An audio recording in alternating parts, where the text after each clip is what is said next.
Welcome to the Accessibility Smackdown Series.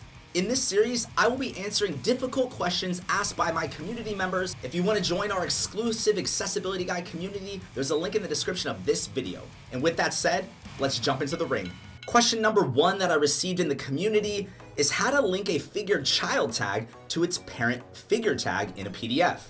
This person said, I can't figure out how to create the child container element of the image itself to actually place it in the figure parent tag. In this PDF example that I have open, I have an H2 tag which contains the text sample 1, and then I have this empty figure tag where this image of the sequoias.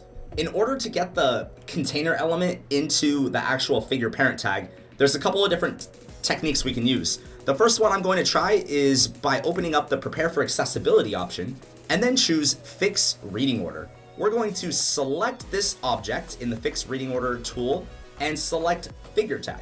And let's determine if that was placed inside of our document. And it was. So we now have the image container in a brand new figure tag. And so if you had actually already put your alt text and stuff on the figure tag itself, you would simply drag and drop the image container element into the right location. Now, another method that you can use, I'm going to delete that image out of there, is to use the find method in the accessibility tags window.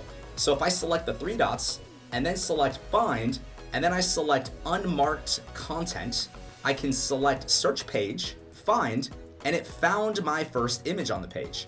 Then we can select tag element and select OK, select close, and now our image container is in the right figure parent tag. All right, let's take a look at the second question, which has to do with color contrast. What is the color contrast guideline that's needed for WCAG?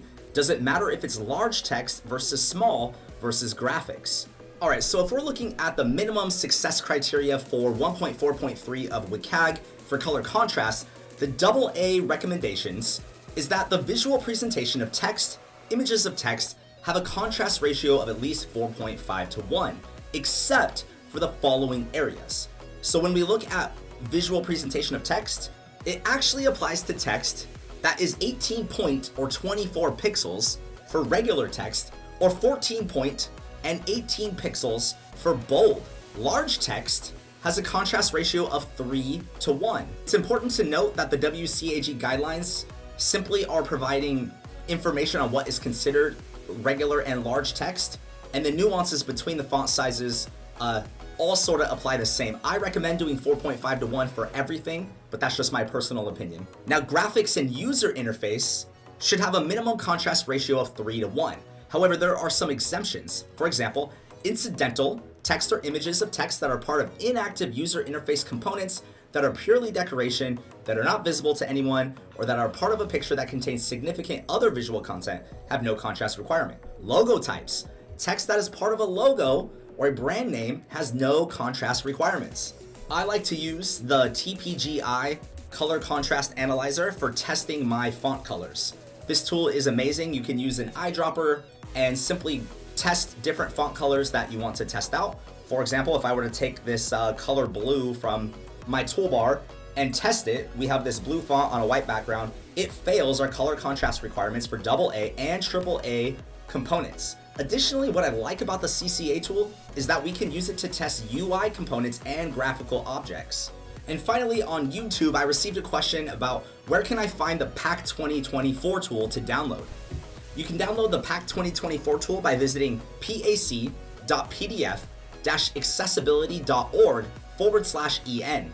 And from here, you simply download the PAC 2024 tool, and we're going to download PAC 2024.3. Then we're going to open up our downloads folder. And what we're going to do is we're going to right-click the downloaded folder, and we are going to extract all, and we're going to choose where we want to extract the folder. I'm simply going to use the downloads folder because I don't ever delete files out of here, and select extract. But you could put it somewhere like on your C drive or on the desktop so you don't lose it. Once it is finished extracting, we now have a whole bunch of different files in here that can be a little confusing if you don't know what you're doing. What I'm looking for is the pac.exe file. And to launch the PAC tool, you simply launch the pac.exe. And then what I personally like to do is right click in my toolbar and pin it to the taskbar. Or you can make a copy of the pac.exe and move it to your desktop. That way you can launch the file and you can test your PDFs using the PAC 2024 tool. All right, that concludes the very first episode of Accessibility Smackdown, where I answer your difficult questions about accessibility. If you want to find out how I can help you get accessible, take a look at the link in the description of this video. And if you want to join the exclusive Accessibility Guide community, there's a link for that too. And as always, I could be your champion for inclusion. Thank you so much for joining me today, and I'll see you next time.